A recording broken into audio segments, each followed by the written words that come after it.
Il y a des moments où le pouvoir se fissure, non pas sous un coup d'éclat, mais sous le poids des documents. Ce que nous vivons depuis le 3 janvier 2025 en est un exemple presque clinique.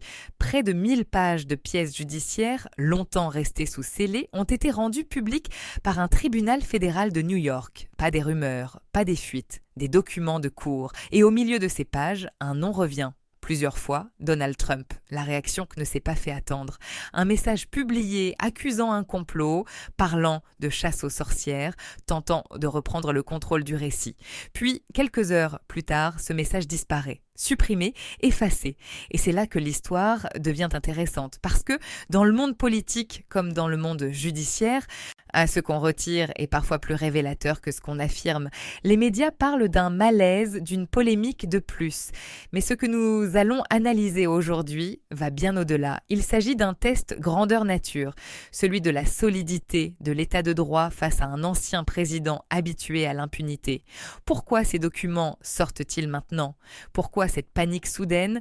Et surtout, qu'est-ce que cette affaire Epstein révèle sur le système de pouvoir américain que Donald Trump incarne depuis des années? C'est ce que nous allons décrypter pas à pas. Commençons par les faits, parce que tout part de là. Le 3 janvier 2025, un juge fédéral du Southern District of New York, le SDNY, a ordonné la levée partielle du secret judiciaire sur près de 1000 pages de documents liés à l'affaire Jeffrey Epstein. Ce n'est pas une fuite, ni un geste politique. C'est une décision de justice motivée par un principe clair du droit américain. Lorsque l'intérêt public l'emporte sur la protection de la vie privée, la transparence devient une obligation. Ces documents proviennent d'un dossier précis, une procédure civile en diffamation opposant Virginia Giuffre à Ghislaine Maxwell. L'affaire est ancienne, le procès est clos, Maxwell est déjà condamné, mais les éléments annexes, dépositions sous serment, échanges internes, interrogatoires, références croisées à des agendas, lieux, qui à période était resté scellé pendant des années. C'est ce matériau brut qui vient d'être rendu public. Que contiennent concrètement ces pièces? Pas de verdict nouveau, pas d'accusation pénale directe, mais quelque chose de fondamental pour tout analyste, des éléments de contexte vérifiables, des noms cités à plusieurs reprises, des présences attestées dans certains lieux à des moments précis, des témoignages qui décrivent des cercles de sociabilité, des proximités, des habitudes. Donald Trump apparaît dans plusieurs documents, non pas de manière vague ou anecdotique, mais dans des passages situés, datés, contextualisés. La séquence qui suit la publication des documents est en elle-même un objet d'analyse. Donald Trump réagit comme il l'a toujours fait, un message offensif, publié sur Truth Social, dénonçant une chasse aux sorcières, affirmant avoir coupé tout lien avec Epstein depuis longtemps, réécrivant l'histoire à son avantage. Classique. Sauf que, cette fois, le script déraille. Quelques heures plus tard, le message disparaît. Pas corrigé, pas nuancé, supprimé. D'un point de vue analytique et non moral, ce geste est lourd de sens. En droit américain, il existe une notion clé, la conscience de culpabilité. Elle ne prouve pas un crime, mais elle permet d'interpréter des comportements. Détruire, altérer ou retirer une déclaration publique après la révélation de faits nouveaux est souvent lu par les procureurs comme un indice d'awareness. Elle dit une prise de conscience soudaine du risque juridique. Autrement dit, quelqu'un qui réalise qu'il s'est exposé. Comparons.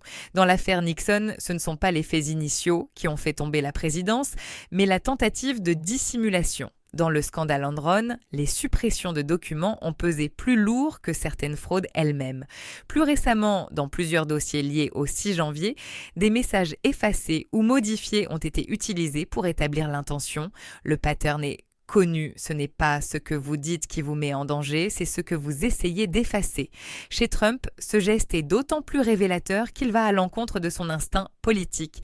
Trump n'efface jamais, il attaque, il persiste, il surenchérit.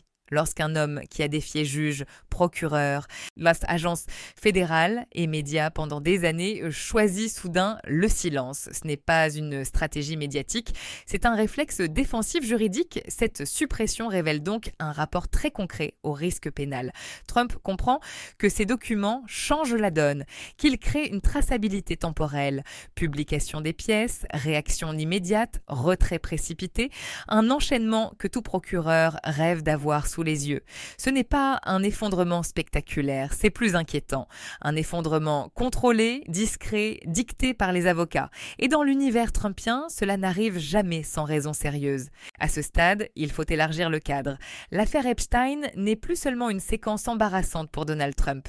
Elle devient un problème institutionnel et le premier acteur à observer est le Southern District of New York. Le SDNAG n'est pas un parquet ordinaire, c'est l'une des juridictions les plus puissantes et les plus indépendantes du système américain.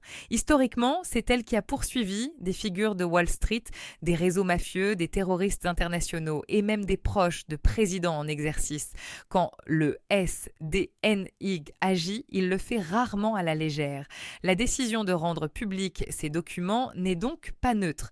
Elle signifie que le juge estime que la compréhension collective de l'affaire Epstein est incomplète, voire délibérément tronquée. Et surtout, elle remet au centre une question explosive, l'immunité présidentielle. Trump a bâti sa défense politique et juridique sur l'idée qu'un ancien président serait de facto protégé.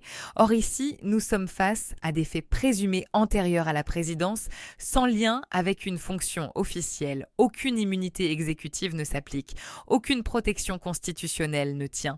Le précédent est dangereux pour l'establishment. Mais Epstein n'est pas un homme isolé, ni une anomalie. Il est le point de convergence d'un système. Argent, influence, accès, silence. Un système dans lequel des responsables politiques, des financiers, des juristes et des services de sécurité ont, pendant des années, fermé les yeux ou compartimenté l'information. Ce que révèlent les documents, ce n'est pas un scandale sexuel de plus, c'est une architecture de pouvoir fondée sur l'impunité. Et c'est précisément pour cela que cette affaire inquiète Washington. Si la chaîne de responsabilité commence à être examinée sérieusement, ce n'est pas seulement Trump qui est exposé, mais l'idée même que certaines élites seraient au-dessus des règles. L'affaire Epstein menace donc un pilier central du système américain, la croyance que les institutions peuvent contrôler leurs propres excès. Si cette croyance s'effondre, c'est toute l'architecture politique qui vacille. À court terme, cette séquence fragilise un peu plus une campagne déjà sous tension. Pour Trump, l'enjeu n'est pas seulement médiatique, il est structurel. Chaque nouveau front judiciaire réduit sa marge de manœuvre politique, assèche certains soutiens financiers prudents et accentue les fractures internes du camp républicain.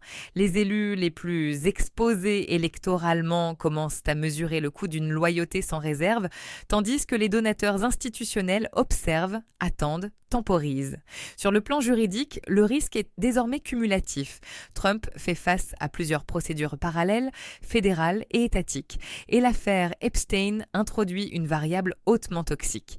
Même sans inculpation immédiate, elle ouvre la porte à des auditions, à des recoupements, à des témoignages sous serment. En droit américain, ce n'est pas l'affaire isolée qui fait tomber un édifice, mais l'empilement des risques, la fatigue procédurale, l'érosion de la défense. Politiquement, cette affaire révèle surtout une crise de confiance démocratique profonde. Une partie de l'opinion ne croit plus aux institutions. L'autre doute de leur capacité à faire rendre des comptes aux puissants. Chaque silence, chaque prudence excessive alimente l'idée d'un système à deux vitesses. Et c'est là que Trump devient moins une exception qu'un symptôme, celui d'un système qui a toléré trop longtemps la confusion entre pouvoir, argent et impunité. Ce que révèle cette affaire, ce n'est pas seulement une fragilité personnelle, mais une tension majeure entre pouvoir et responsabilité. Les documents Epstein, la réaction de Trump, le rôle du SDNIG dessinent une même ligne de fracture, celle d'un état de droit mis à l'épreuve par ceux qui pensent pouvoir s'y soustraire.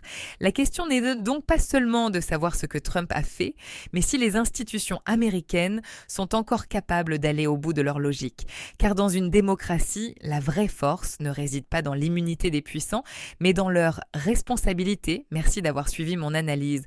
N'hésitez pas à donner votre avis en commentaire, le débat est essentiel. Et à très bientôt pour une prochaine analyse.